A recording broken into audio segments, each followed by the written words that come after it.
Hoy vamos a hablar de un tema muy importante. Vamos a hablar de un tema sumamente fundamental.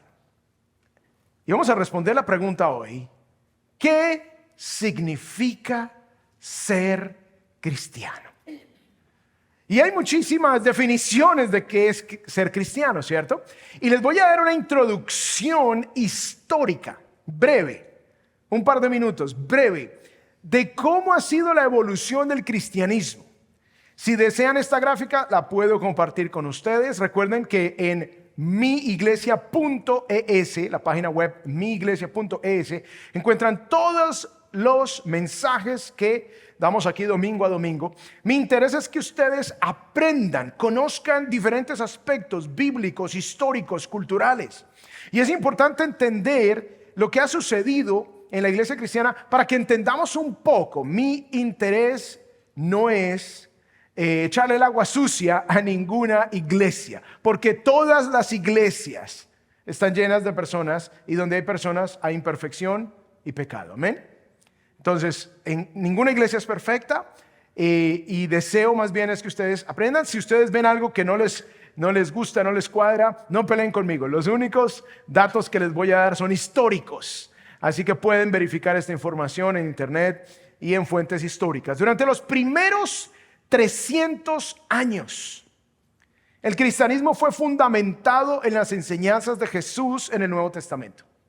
Durante este tiempo los cristianos vivían a la luz de la palabra de Dios, y por esto fueron perseguidos, fueron amenazados, fueron asesinados. Aún el imperio reinante en esa época, que fue el Imperio Romano, aún usaba a los cristianos en sus circos de entretenimiento salvaje, y lanzaban a los cristianos a los leones. Esto ocurrió por los primeros 300 años de historia. Durante estos 300 años, la iglesia fue perseguida por el Imperio Romano. Roma no había adoptado el cristianismo, sino fue hasta inicios del siglo IV, donde había división entre el Imperio Romano. Habían dos emperadores: uno era Constantino en el oriente y Magencio en el occidente. El imperio estaba dividido. Así que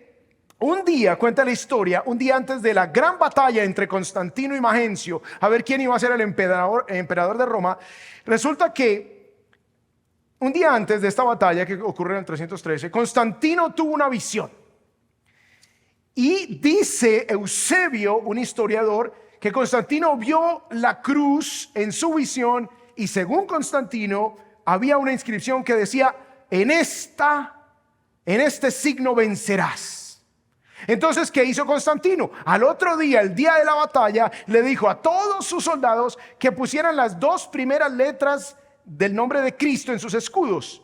Y en griego es uno que parece una X, que sería la C en español, y la R, que en realidad parece una P en griego. Entonces es una X con una P con un palito largo. Entonces lo pusieron allí en los escudos, y resulta que vino la batalla en el año 312, que es la batalla del puente Milvio, donde peleó Constantino y su ejército versus Magencio y su ejército, y Constantino ganó la batalla. Entonces, al Constantino ganar la batalla, Constantino se convierte al cristianismo. Y un año después, en el año 313, surge lo que hoy conocemos como la Iglesia Católica Romana. ¿Por qué? Porque se da el edicto de Milán. El edicto de Milán es un edicto en el cual se iba a tener tolerancia por los cristianos, tolerancia por el cristianismo. Ya no se les iba a echar a los leones a los cristianos, ya no se les iba a matar, ya no se les iba a culpar por el incendio de Roma como lo hizo Nerón, sino que ahora iba a haber tolerancia. Y a partir de este año, el 313, surge la Iglesia Católica Romana, que fue básicamente la adopción del cristianismo al Imperio Romano. Sin embargo, como el imperio estaba dividido, lo que hizo Constantino fue dar muchísima permisividad a este nuevo tipo de cristianismo, y fue adoptando prácticas de las diferentes regiones en Roma. Entonces, los que adoraban a las estatuas de los diferentes dioses, el romanismo adoptó la adoración a las estatuas. El romanismo adoptó diferentes prácticas. Tenían la adoración a la diosa egipcia, Isis, y entonces el catolicismo romano adopta. Entonces, pues obviamente, ¿quién sería la mejor para poner en ese lugar de Isis? A María. Y es a partir de este cuarto siglo que empiezan todas estas prácticas. Sin embargo, esto llevó a que muchos grupos rechazaran esa línea porque dijeron, no, eso no es lo que dice la Biblia. Entonces, por ejemplo, en el 31, la iglesia asiria se aparta del catolicismo. Luego en el 451, la iglesia ortodoxa oriental se apartó de esa línea del catolicismo romano, y con el tiempo ellos se dividieron en 6 ramas más: sirio-malankara, la siria, la eritrea, etíope, copta y armenia. En el 1054 surge lo que se conoció como el Gran Cisma, en donde ahora la iglesia ortodoxa bizantina se separa de la iglesia católica y, dependiendo de su ubicación geográfica, se divide en 14 regiones: Constantinopla, Alejandría, Jerusalén, Rusia. Por eso está la iglesia ortodoxa rusa, la iglesia ortodoxa griega, la de Chipre, la de Bulgaria, la de Georgia, la de Rumania, la de Serbia, Albania, Polonia, Antioquía, Checoslovaquia. Se divide en 14 ramas más. Ahora, recordemos, estamos intentando resolver qué es ser cristiano.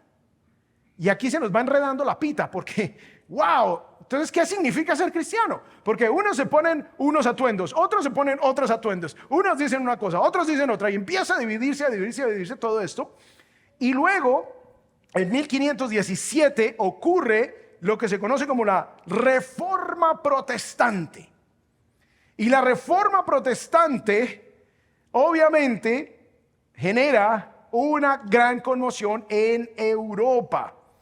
Y aquí es cuando el teólogo Martín Lutero, que era un sacerdote católico y profesor del seminario católico allí en Wittenberg, en Alemania, él publica 95 tesis, se le llama, pero eran 95 frases que eran quejas, diciendo: no estoy de acuerdo con que a la gente se le cobre para ir al cielo, porque eso es lo que estaba haciendo la iglesia medieval, se cobraban las indulgencias. Entonces se les estaba cobrando: si mi mamá moría, entonces tienes que pagar para que tu mamá pase del purgatorio al cielo, lo cual no está en la Biblia, pero se generó un sistema financiero a costa de la fe de los demás, que Martín Lutero dijo: no más, esto no es lo que dice la Biblia. Esto genera una reforma por toda Europa, y muchos grupos, dependiendo de su ubicación geográfica, empiezan a separarse. Empieza el movimiento anabautista, de donde ellos empiezan ya con que tienen visiones y tienen cosas así extrañas. De ahí salen las iglesias pentecostales al finales del siglo XIX, luego las iglesias carismáticas a principios del siglo XX. Luego, dependiendo de donde estaban ubicados, en Alemania surge el luteranismo.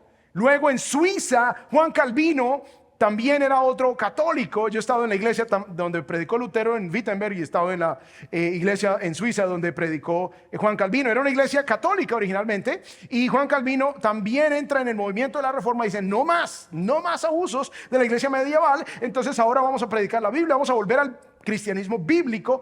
Y en Suiza entonces surge lo que es el movimiento de la iglesia presbiteriana a partir de Calvino.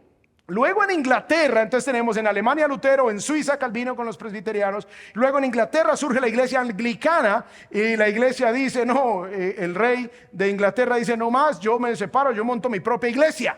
Pero entonces algunos dijeron: no, pero esto se parece igualito básicamente a lo que teníamos antes. Entonces los puritanos dicen: no, nos vamos de Inglaterra porque aquí nos están persiguiendo, no nos dejan adorar a Dios, estamos obligados a seguir no, es el imperio inglés.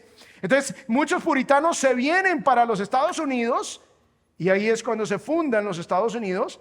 Y entre estos grupos también que se separan del movimiento inglés están los bautistas, por ejemplo, de donde surgen también los adventistas. Luego, más para acá en el tiempo, surge la iglesia los congregacionalistas, los metodistas, y de la iglesia anglicana surge la iglesia episcopal. Ahora, esto es un cuadro solamente representativo, porque hay miles de grupos más. Y ustedes dicen, ¿y entonces qué significa ser cristiano? ¿Cómo hago para saber? Todos dicen tener la verdad. ¿Qué hago? Bueno, es sencillo. Vamos a volver a lo que dice la Biblia. Porque en lo que dice la Biblia es en lo que se basaron los discípulos en el primer siglo. En la palabra de Dios. En ese tiempo no había las añadiduras que el uno dijo que los que lideran no se pueden casar, o que los que lideran pueden tener varias esposas, o que los que lideran pueden tomar todo el dinero que deseen de las ofrendas de la iglesia. Porque en todas las iglesias se ha visto corrupción. En todas estas ramas que ustedes ven aquí se ha visto corrupción. Se ha visto malos ejemplos. La gente a veces no quiere ni venir. De pronto ustedes dijeron, ay, sí, cuando me invitaron yo dije, no, yo quiero ir por allá. Allá me van a quitar el dinero, allá me van a obligar, allá me van a hacer esto, me van a hacer lo otro, porque han sucedido casos. Así que ustedes tienen razón de tener temor. Pero mi objetivo hoy es mostrarles lo que dice la Biblia, la palabra de Dios, que volvamos a la palabra de Dios a ver entonces qué conclusión sacamos. ¿De dónde? ¿De dónde nosotros entonces vamos a aprender qué es ser cristiano? Vamos a ir atrás donde no había las jerarquías, ni las instituciones, ni el dinero, ni las manipulaciones. Simplemente vamos a volver a la Biblia. Entonces vamos a leer 2 Corintios 5:17. Es un pasaje muy conocido. Les animo a que lo memoricen. Es un precioso pasaje que nos dice qué es ser cristiano. Miren que no les estoy citando ni a Calvino, ni a Lutero, ni a Zwinglio, ni al Papa 1, ni 2, ni a nadie de ellos. Ni al líder ortodoxo. Les estoy citando la palabra de Dios. De modo que si alguno está en Cristo, nueva criatura es. Las cosas viejas pasaron, ahora han sido hechas nuevas. Entonces aquí vemos, lo primero que notamos aquí es que se nos dice que si alguno está en Cristo, o sea, ser cristiano es estar en Cristo. ¿Y qué significa estar en Cristo? Juan 1:12, miren lo que dice sencillamente. Pero a todos los que, primer verbo, creyeron en Él y lo recibieron, les dio el derecho de llegar a ser hijos de Dios. O sea, ¿qué significa ser cristiano? Primer punto en sus notas. Significa, número 1, creer en Cristo. Eso es lo primero que significa ser cristiano. Creer en Cristo. No es creerlo en lo que aprendió por ahí en una conferencia, es simplemente de que Jesús solo es un buen maestro. O en otra conferencia que le dijeron, no, Jesús es solamente un buen profeta. No, es creer en lo que la Biblia dice que es Cristo. Mucha gente dice, ay no, es que yo leí El caballo de Troya, ay no, yo leí no sé qué, y yo leí el libro de Dan Brown, y yo leí esto, y yo leí lo otro. No, lea la Biblia, mi hermano. Lea la Biblia. Olvídese del resto. Lea la palabra de Dios. Aquí nos dice que si alguno está en Cristo, y Juan nos dice que a todos los que creen en Él, es creer quien Jesús dice que es Él. No en lo que otros dicen que es Él, sino en lo que Él dijo que es Él. Y Él dijo que Él era el Salvador, Él dijo que Él era Dios hecho hombre, Él dijo que Él era el Mesías prometido. Cuando Jesús decía, yo soy el Hijo de Dios, es una declaración de divinidad. Y allí en Juan vemos por qué lo querían matar, porque estaba haciéndose igual a Dios. O sea que Él sí dijo, hay gente que dice, ay no, Jesús nunca dijo que Él era Dios. No, sí dijo, muchas veces. Cuando dijo, yo soy el Hijo de Dios. Él es el Mesías prometido, el Salvador de la humanidad. Él es el Cordero de Dios que quita el pecado ¿de dónde? Del mundo. O sea, Él es el que se sacrificó en nuestro lugar para quitar el pecado. No somos cristianos porque nacemos en un hogar donde van a una iglesia donde hay una cruz. Porque hay miles y miles de iglesias que tienen cruces y tienen diferentes nombres y tienen diferentes ramificaciones y tienen diferentes creencias. No somos cristianos por nacer en una casa donde van a X o Y iglesia. No somos carros por el hecho de estar parados en un parqueadero, ¿cierto? De la misma manera, no somos cristianos por el hecho de haber aterrizado en un hogar donde aún de repente los padres definitivamente siguen la palabra de Dios. Ni siquiera. Nosotros a nuestras hijas les decíamos, Dios no tiene nietos. ¿Eso qué quiere decir? que si papá y mamá somos hijos de Dios, ustedes tienen que tomar la decisión personal. Dios no tiene nietos. Ustedes tienen que tomar una decisión personal de creer. La fe es una cuestión personal y tienen ustedes que tomar una decisión si creen lo que dice la palabra de Dios, quién es Jesús o no. Creer en Jesús es creer en el Jesús de la Biblia, no en el Jesús rubio de ojos azules que venden en las películas. Ese Jesús es un Jesús gringo. Jesús no era gringo. Jesús era de la región, un judío de la región de Palestina, seguramente morenito, parecía más hispano que cualquier cosa. Entonces, no creamos en las versiones que nos dan los demás, tenemos que creer en la versión que nos da la Biblia. Entonces, ¿qué significa ser cristiano? Número 2, no solo es creer en Cristo, sino también recibir la obra de Cristo. Creer en Cristo, eso es ser cristiano, es creer en Cristo y recibir la obra de Cristo. Ahora, ¿de qué obra estamos hablando? Miren Juan 1:12, volvamos a ese pasaje que es muy diciente. Pero a todos los que creyeron en Él, primero hay que creer en Él, conforme la palabra no lo dice. Y lo recibieron. ¿Sí ven? Hay que creer y recibir a Jesús, hay que creer en Él y recibirlo. A ellos les dio el derecho de llegar a ser hijos de Dios. No todos son hijos de Dios. Noticia. Todos somos criaturas de Dios, pero solo, según este versículo, solamente los que creen en Él y lo reciben, les da Dios el derecho de ser llamados hijos de Dios. Dios nos adopta a su familia, estando perdidos en nuestros delitos y pecados. Cuando creemos en Jesús y lo recibimos su obra, recibimos que Él murió por nosotros. Nadie más murió por nosotros. Tú puedes querer mucho a Judas, el apóstol, no Judas Iscariote. Espero que no quieras mucho a Judas Iscariote. Te vas, ay, no, es que San Judas Tadeo es lindo. Lo puedes querer. Ay, es que Pedro, no, Pedro era el mejor. Lo puedes admirar. Pero el único que murió por ti es Jesús. Nadie más dio su vida por ti. Y nadie más podía dar su vida por otros. Nadie más, solo el Hijo de Dios que vivió una vida perfecta podía dar su vida por ti. Solamente el Cordero de Dios, no el Cordero que se inventara cualquiera, sino el que Dios ofrecía, su Hijo amado. Entonces nos toca recibir la obra de Cristo a nuestro favor. Entonces volvamos a 2 Corintios 5. Habíamos leído que si alguno está en Cristo, nueva criatura es, ¿cierto? Miren lo que dice el versículo 18.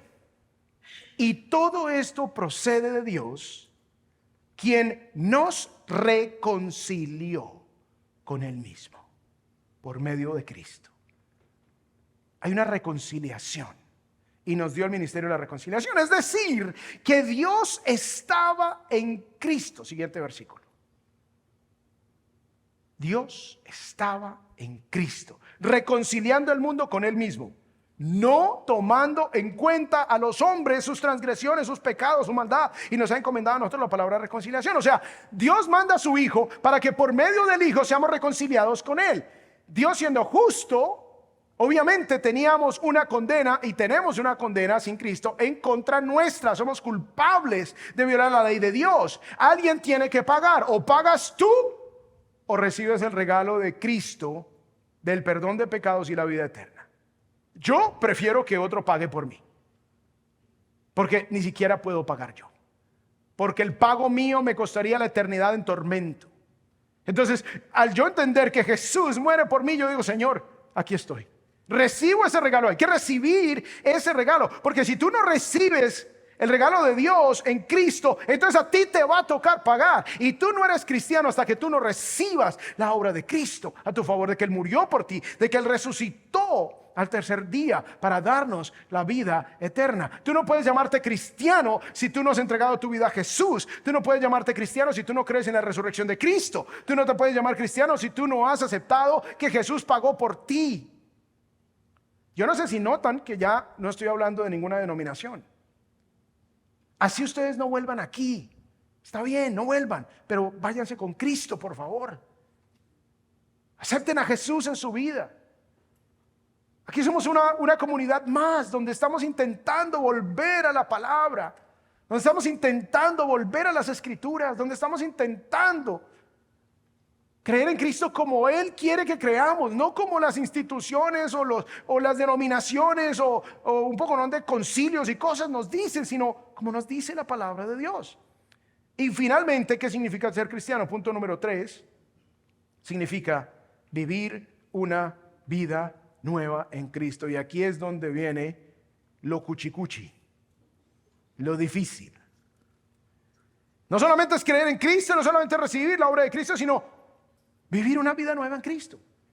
Volvamos a 2 Corintios 5:17. De modo que si alguno está en Cristo, o sea, el cristiano está en Cristo. ¿Qué significa estar en Cristo? Creer en Él, recibirlo. El que está en Cristo, dice acá, nueva criatura es. Hay un cambio. Miren, la historia se partió en dos: antes de Cristo y después de Cristo. Tu vida también se tiene que partir en dos: antes de Cristo y después de Cristo. Yo conocí a mi esposa un par de semanas antes de cumplir 14 años. Yo tenía 13 años cuando conocí a mi esposa. Cuando mi esposa me conoció, yo era el bully de la escuela. Yo era el que armaba peleas. Yo era el que nunca hacía fila, empujaba a todo el mundo, daba puños, patadas, organizaba peleas en los parques. Yo quería ser narcotraficante, yo quería dominar, yo quería pelear con todo el mundo, hacer mi voluntad. Así me conoció ella. A los 18 años conocí el mensaje de Jesús y entregué, me rendí y dije: Señor, voy a creer en ti y voy a entregar mi vida a ti. Y hay un antes de Cristo, hay un José antes de Cristo y hay un José después de Cristo. Algo diferente. Yo fui hijo único. Yo crecí escuchando todos los días que yo era lo mejor del mundo, que yo era el centro del universo. Y me lo creía. Pero cuando llegué a Jesús entendí que el centro es Él. Y que yo estoy para servirlo a Él, no a mí mismo. Y hubo una vida nueva. Ahora, yo no te estoy diciendo que todo el que es cristiano tenga que ser pastor, no. Dios llama a cada uno a diferentes cosas. Pero sí debe haber una vida nueva en Cristo. Si tú no has tenido un antes y un después, si no ha habido un día en donde tú digas: uy, yo, en mi caso fue el 30 de noviembre de 1996. Ese día yo entregué mi vida a Cristo a los 18 años. No haga cuentas para saber cuántos años tengo. Ese día entregué mi vida a Jesús. Y mi vida ha cambiado. Dice: de modo que si alguno está en Cristo, nueva criatura es. Las cosas viejas pasaron, ahora han sido hechas nuevas. Mira, no te estoy preguntando si eres católico, presbiteriano, metodista, bautista. No te estoy preguntando nada de eso. Yo les di una hojita que tengo, es una encuesta que me sirve mucho como pastor, en donde les pregunto si ustedes han entregado su vida a Jesús como Señor y Salvador. Y si sí, bien, si no, no, está bien. Ahora, al final les voy a dar una oportunidad para que puedan entregar su vida. Es muy sencillo, es a través de una oración en donde le decimos a Jesús: Señor, aquí estoy, perdóname de todos mis pecados, creo en ti como el Salvador, creo en ti como el único prometido Salvador, me entrego a ti, Señor, hazme una nueva criatura.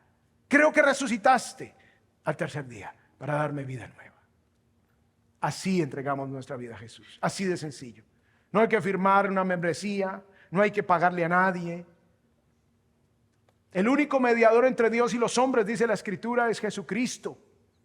Yo no soy un mediador, yo soy solamente un mensajero del mensaje eterno. Como ustedes se han dado cuenta, yo no tengo poderes. En otros lados dicen que el pastor tiene unos poderes y que hace milagros. Yo no tengo esos poderes. Necesito a Jesús tanto como ustedes. Yo soy solamente el mensajero que les trae el mensaje y les dice: crean en Jesús, entréguense a Él, ríndanse a Él y vivan una vida nueva. Eso es todo. Debe haber un momento en donde tú conscientemente, si no lo tienes, debe haber una época donde tú dices: bueno, una época ahí que yo sí me entregué a Jesús, definitivamente, y empecé a vivir una vida nueva. Porque si tú no has empezado a vivir una vida nueva, no eres cristiano. Jesús no viene en la vida de nadie y la vida de esa persona queda igual. No, Él es extraordinario. Así que cuando tú entregas tu vida a Jesús, tu vida cambia. ¿Cuántos han estado enamorados? Levanten la mano. Veo algunos dando codazo ahí a la otra persona como levante la mano.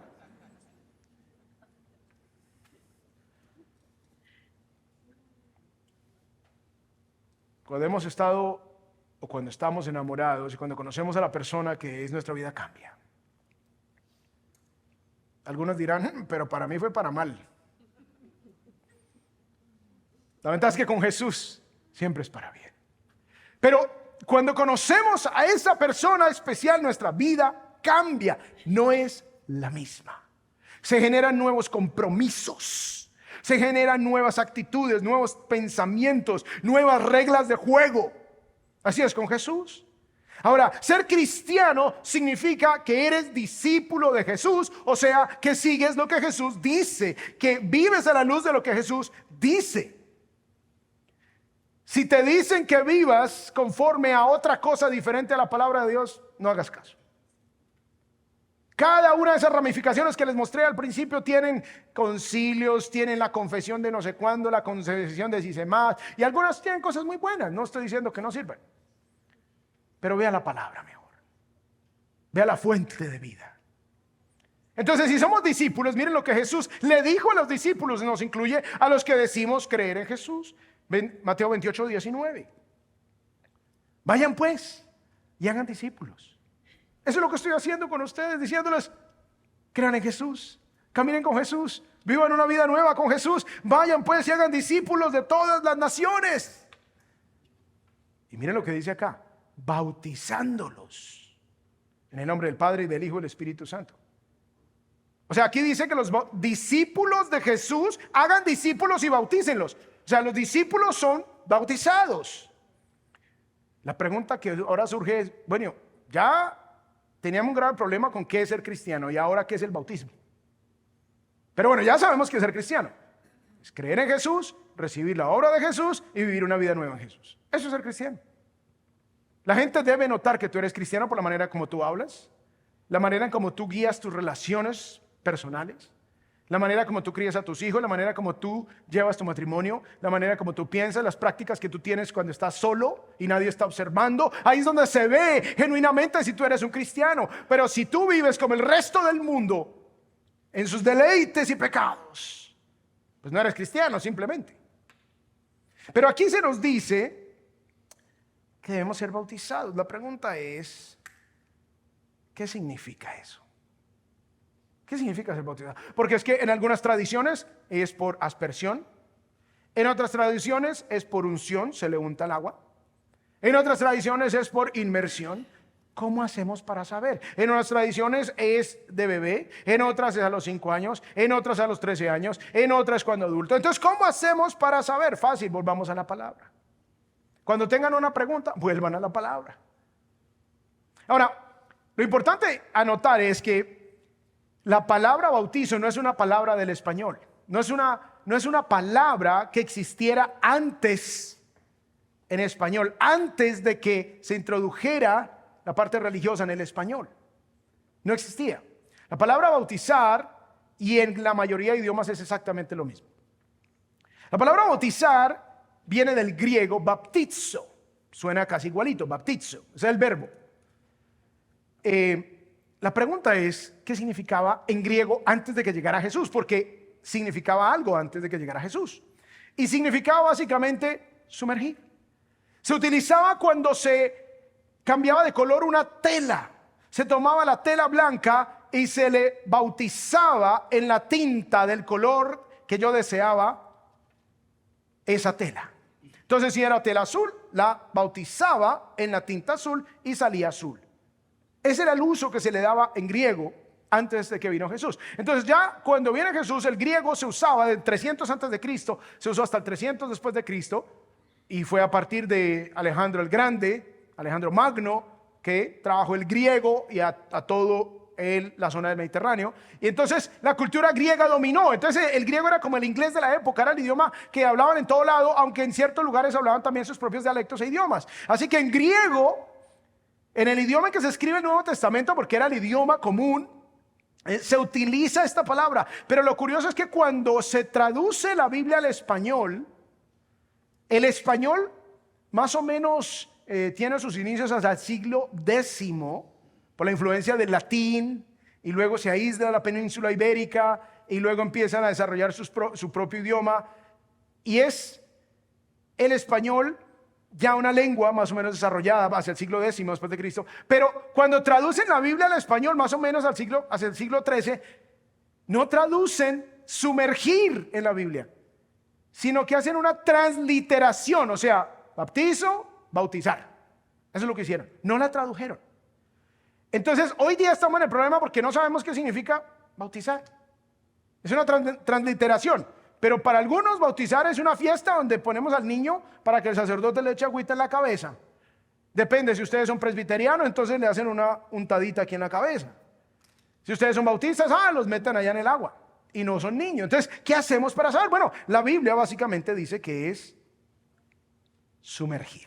O sea, si nosotros tradujéramos este versículo que está aquí: vayan pues y hagan discípulos de todas las naciones, sumergiéndolos en el nombre del Padre, del Hijo y del Espíritu Santo. Eso sería una traducción perfecta de este versículo: sumergiéndolos. Así fue bautizado Jesús, así hacían el bautismo los judíos. Por eso bautizaba a Juan en el río Jordán. No era que les daba allí aspersión, no, los traía y los sumergía en el agua. Entonces así fue bautizado Jesús, así se bautizaban los judíos para purificación.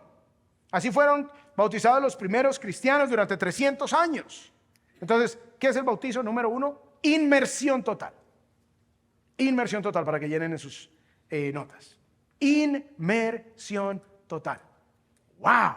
O sea que si tú no has sido inmerso por completo, después de haber creído en Jesús, después de ser un discípulo, bíblicamente no eres bautizado. Ay, no, pastor, un momentico, ¿cómo así? Pero si es que a mí me bautizaron cuando yo era niño, a mí me bautizaron cuando yo era no sé qué, a mí me bautizaron en la iglesia de no sé dónde, a mí me bautizaron a los 16 años, a mí me bautizaron a los 20. Si tú no eras discípulo de Jesús, ese bautizo no sirve para nada, porque ¿qué significa el bautizo? Dice el versículo 20 de Mateo 28, enseñándoles a guardar todo lo que les he mandado, y recuerden, yo estoy con ustedes todos los días hasta el fin del mundo. O sea, no solo bautícelos, sino enséñenles todo lo que les he mandado. O sea, vivan a la luz de la Escritura, vivan a la luz de la Biblia, vivan a la luz de lo que Dios ha dado aquí en su palabra. Punto número 2, ¿qué es el bautismo? La señal, una señal. Entonces, esa es la segunda palabra: señal de mi nueva vida en Cristo. El bautismo es como la argolla de matrimonio. Yo soy casado, pero así se me pierda la argolla, sigo siendo casado. Mi esposa dice amén. Porque mi matrimonio no es la argolla, eso es un símbolo. Esto es lo que dice que yo tengo un compromiso de por vida con una sola mujer, de que yo ya me he comprometido de por vida a una relación exclusiva y única con una sola mujer. Esa es la señal. Esa es la señal del compromiso que hice en mi corazón. Esta es la señal externa. Si se me pierde, de hecho, esta que tengo aquí no es con la que nos casamos, porque la cambié. La otra la tengo en la casa, o sea que tengo doble compromiso. Pero es señal de mi vida nueva. Miren lo que dice Colosenses 2:12. Dice el apóstol Pablo: habiendo sido sepultados con él en el bautismo. Miren la imagen, la sepultura, la muerte de Cristo, habiendo sido sepultados con él en el bautismo, en el cual también han resucitado con él. O sea, cuando nos sumergimos es la señal de que nos hemos identificado con la muerte de Cristo. Hemos muerto con Cristo por lo que murió Cristo, que es el pecado. Hemos muerto con Cristo y hemos salido del agua a vivir una vida nueva, una vida resucitada, una vida en el poder de Dios, una vida nueva con él por la fe. O sea que hay que creer. A mí me bautizaron que tenía como 2 años. Por ahí tengo las fotos. Y yo no tenía ningún entendimiento de qué era lo que estaban hablando. No sé ni quién era Jesús, no sé nada de eso. De hecho, no supe quién era Jesús por muchos años, aunque crecí en la iglesia tradicional, nunca supe específicamente qué era él.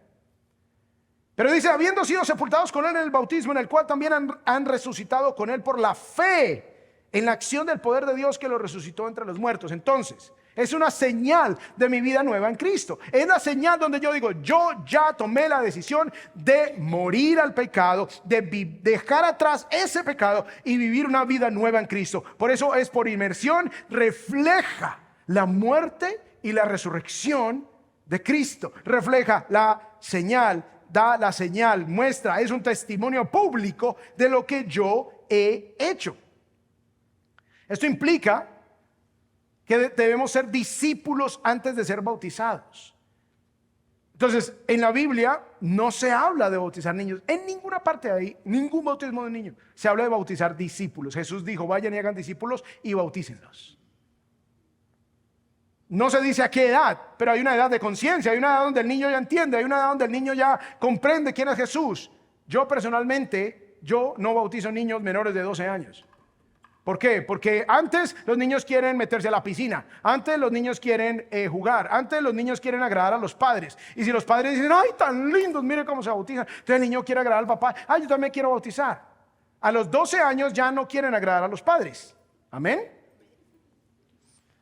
Entonces ya a los 12 años y en adelante, si ya se quieren bautizar, es porque es una decisión personal, de fe personal. El bautismo bíblico, debe ser después de creer en Jesús, después de recibir su obra a nuestro favor, después de decidir vivir una vida nueva en Él. Ese es el verdadero bautismo, antes no. Entonces, a la luz de la Biblia, miren, no la cojan contra mí.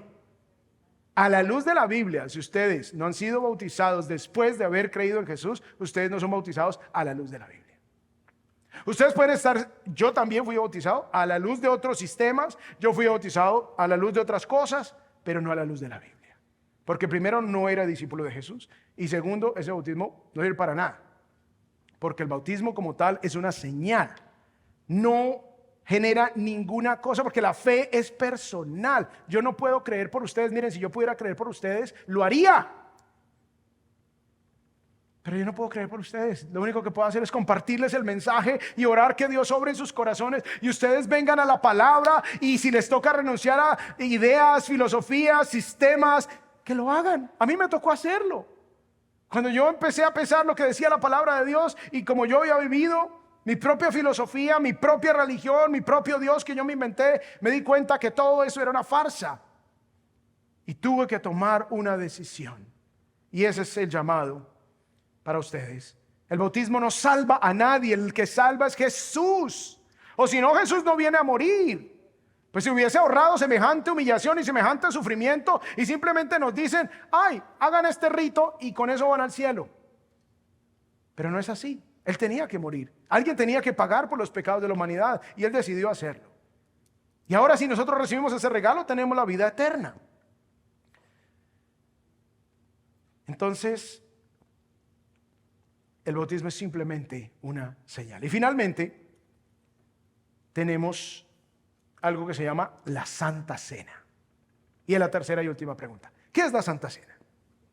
Ahora, Jesús, el bautismo es una ordenanza, o sea, es algo que Jesús nos dice que hagamos en obediencia cuando somos discípulos.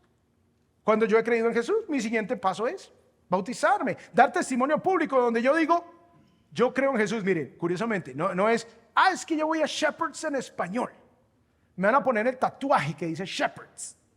No. Es que tú proclames y digas, yo he creído en Jesús como mi Señor y Salvador. He decidido vivir una vida nueva. Ahora soy un verdadero cristiano.